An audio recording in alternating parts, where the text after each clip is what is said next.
Alright, when you have a title like Flood, Sweat, and Tears, you imagine it's gonna be not what you would expect.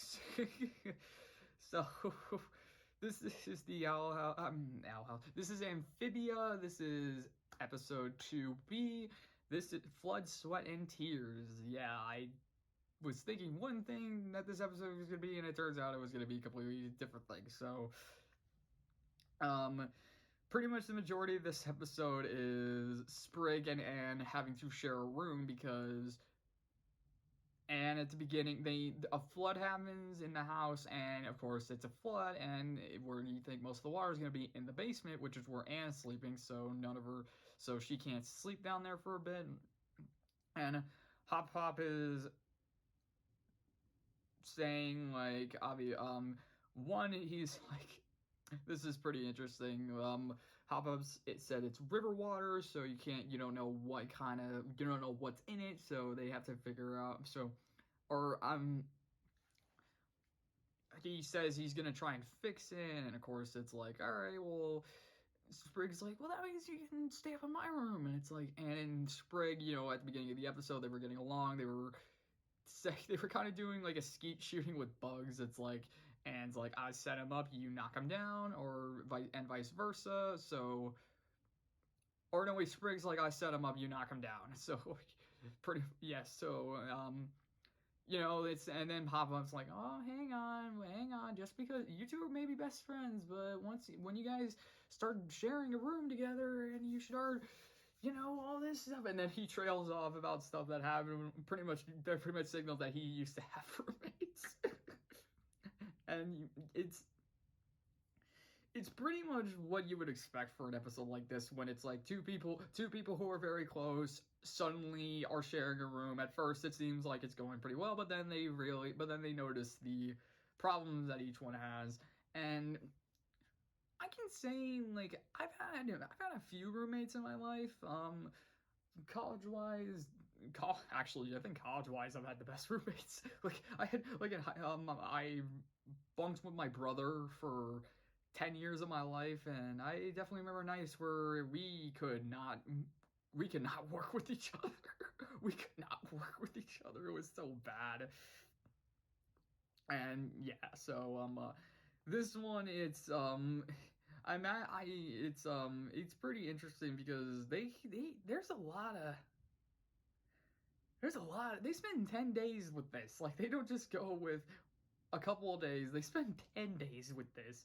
I mean, it's because they do a montage pretty much. It's like night 1, night 2, night 3, night 4, night 5. Yeah, so you imagine all the different problems that the two have. Like, to start with Sprig being a frog, toad, amphibian. Let's just go with that because it's called Amphibia. With Sprig being an amphibian, he's used to the cold, where Anne isn't, so she. Or no, the other way around. Sprig likes the heat, where Anne prefers the cold, and so there's the window problem, because when the window is open, it's cold, but when the window is closed, it's stuffy in the room. So they pretty much, so that's one of their problems. But then there's also the fact that Anne likes to sleep with the light on and eat. And Sprig, there's also croaking. I get like Sprig croaks in his sleep, which is pretty much snoring in a way. And then it just keeps going and going and going until pretty much it climaxes when the two, like, and I like how they're not fully arguing with each other. I mean, they do have their arguments, but they at the same time try to figure out a way to work around the problem, or not work away around the problem. Try to way to distract themselves from the problems that they're having. Like, they try to get along. They do some pillow fights. They try to do would you rather's, but at first it seems like it's working. But then as the days go on, it slowly doesn't, and then eventually everything goes awry when Anne accidentally breaks one of Sprig's action figures. And so pretty much Sprig takes that and is like, okay, I gotta get her out. And it's interesting again because they don't snap at each other saying like, okay, I want you out of the room yet. Because Sprig goes, like Sprig says, I gotta use the bathroom, and he leaves the room, but then he really goes down to the basement to find Hop Hop, and he's like, how was the leak? Have you fixed the leak? And it's like, pretty much, and then Anne actually follows, and then the two are like, hey, wait a minute, what are you doing here? What are you doing here? And so pretty much they go back at each other about the facts that they can't really get along in the room, and they're like, yeah, I can't. And but then Hop Pop intervenes and says like, well, actually, no, not yet. They don't do that just yet because they find out that within the flood there are these water slugs, and so they both obviously having to work together to fight the slugs off, and they do, and they eventually they fight them off, and they inadvertently fix the leak. Like the slugs dig a hole into the floor, which then all the water drains out, and so everything seems to be resolved. But then Hop Pop comes in and mentions how the two of them, because they were honest with each other, they are better friends than people who weren't. It's like just because they weren't good roommates, it doesn't mean they're bad friends. I mean, the fact that they were honest with one another helps show what they were capable of. So Anne, actually no, did Anne? Oh wait, no, the basement wasn't fixed because Anne eventually had to sleep on the couch, and so it ends with him. It ends with her sitting on the couch, but then Sprig tosses down the can with the string thing, pretty much. And so the two then have their would you rather things, and it pretty much ends with that. And it's really touching. I do like this friendship, this dynamic that the two are building. It's very unique. It's unique because of their characters, but it's cliche because of what they do. It's like sharing a room, doing things, trying to figure out doing things that they wouldn't do.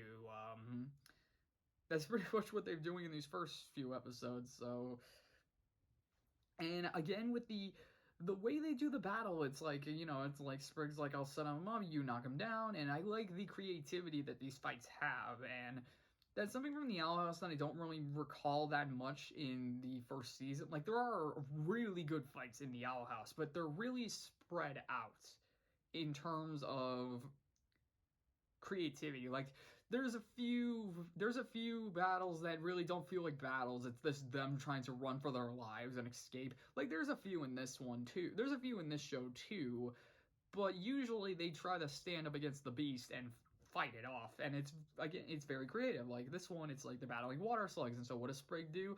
He goes underwater and he launches them up above the water, so then Anne can then knock him with their pillows because pillow fights. So they do that, and it's cool concepts like that make the show early on feel unique, feel cool, feel very interesting. And I mean, with the second, if I'm really gonna compare this to Owl House, the second episode with that one, like I said, was a little weird, but with its like story, because I think what's interesting, okay, if I'm really comparing between Owl House and Amphibia, Owl House made it feel more like an overarching story right out of the gate, because they set up Luce's character and what she wanted to do, what she wanted to be, and what the whole premise of the show is pretty much saying. Like, because she wanted to, because she wants to, like, what's the thing about the Owl House?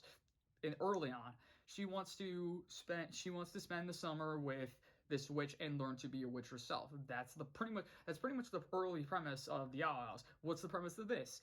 This girl accidentally gets transported to this magical world and is stuck here, and she has to spend, for now, a couple of months with this family until she can go and find a way home and find her friends.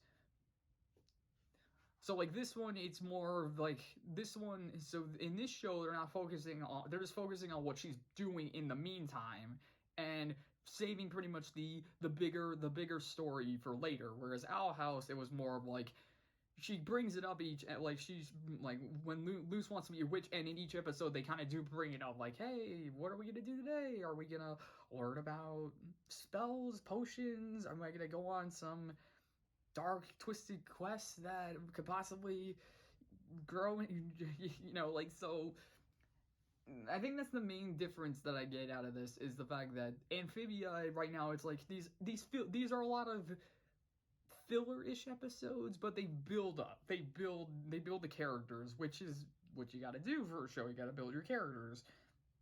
And I think because it's also that they're 11-minute episodes, that also helps, because you spend you're more straight to the point with each one, like each character, each story, each idea that you have, and how the overarching relationships build. And I'm guessing by the end of this first season, it's gonna be these episodes are pretty much gonna be like, yeah, well, those were really just the filler episodes to establish everything, and then after that, we're really taking off. Based off of what I've seen, based off of what I heard. So yeah, I'm excited right now with what I've got so far. I enjoy them. I think they're fun, and that's pretty much the point. Make this fun, make this kind of kid friendly. But I imagine as these episodes go on, it's gonna get more and more serious, more and more dark, maybe? We'll see.